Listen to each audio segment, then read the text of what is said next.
अस्सलामुअलैकुम dear respected students. आज जो हम करने जा रहे हैं कास्ट अकाउंटिंग का चैप्टर नंबर 5, जिसे फाइनेंशियल स्टेटमेंट या सीजीएस बोला जाता है, कास्ट ऑफ गुड्स सोल्ड। तो सवाल को शुरू करने से पहले आप लोगों से गुजारिश है कि अगर आप लोग मेरे चैनल पर न्यू हैं तो प्लीज़ मेरे चैनल को सब्सक्राइब कीजिए और बेल आइकॉन को लाजमी दबा लीजिए ताकि आने वाली तमाम वीडियोस के नोटिफिकेशन आपको बर वक्त मिल सके। और अगर आप लोग ये नोट्स चाहते हो कास्ट अकाउंटिंग या एडवांस अकाउंटिंग के सॉल्व मतलब क्वेश्चन के नोट्स चाहते हो तो वो भी आप लोग अपना नाम, अपने सिटी और अपने यूनिवर्सिटी का नाम लिखकर मुझे व्हाट्सएप कर सकते हैं। तो ये फ्री ऑफ कास्ट हैं, ये आप लोगों को मिल सकते हैं। उसके बाद अगर आप जूम पे क्लास लेना चाहते हैं तो वो पेड है जी। तो टाइम ज़ाया किए बगैर आज हम फाइनेंशियल स्टेटमेंट सीजीएस का फॉर्मेट देखेंगे कि उसके अंदर क्या चीज़ें आती हैं। अगर फॉर्मेट आ जाता है तो समझ लीजिए कि आप लोग सवाल को इजीली सॉल्व कर सकते हैं। तो जी हम अपने चलते हैं जी फॉर्मेट की तरफ। ये हमारे तरफ ये एक फॉर्मेट है जी प्यारे बच्चों। तो प्यारे बच्चों आप लोगों ने क्या करना है जी, सबसे पहले नेम। और एक बात याद रखनी, जब भी कास्ट अकाउंटिंग करने से कंसेप्चुअल कीजिए। कंसेप्चुअल करेंगे तभी आप इजीली से सॉल्व कर सकेंगे। रट्टा लगाने से कतन आप कास्ट अकाउंटिंग को सॉल्व नहीं कर सकते। तो प्यारे बच्चों सबसे पहले आप लोगों ने क्या लिखना, नेम। उसके बाद cost of goods manufacture and sold statement, name.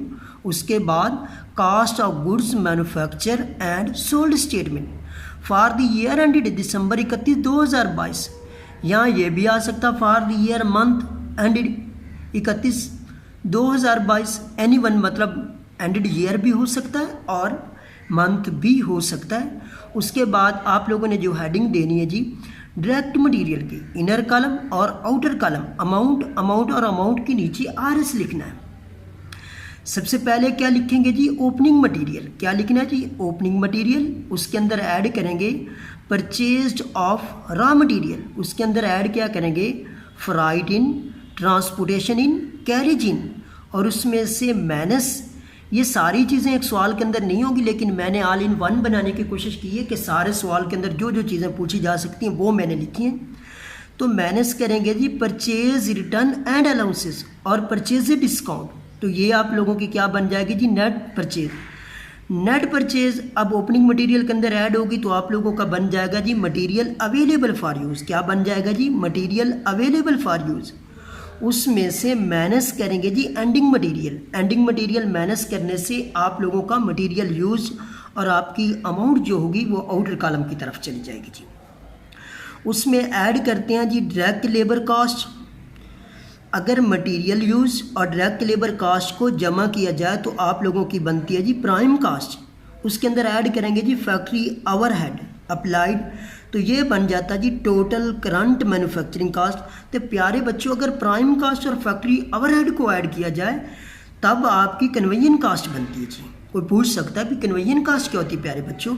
जैसे प्राइम कास्ट मटेरियल यूज और डायरेक्ट लेबर कास्ट को प्लस किया जाए तो आप लोगों की क्या बनती है बेटा, प्राइम कास्ट बनती है। ऐसे ही फैक्ट्री ओवरहेड और डायरेक्ट लेबर को जमा किया जाए तो कन्वेयन कास्ट बनती है।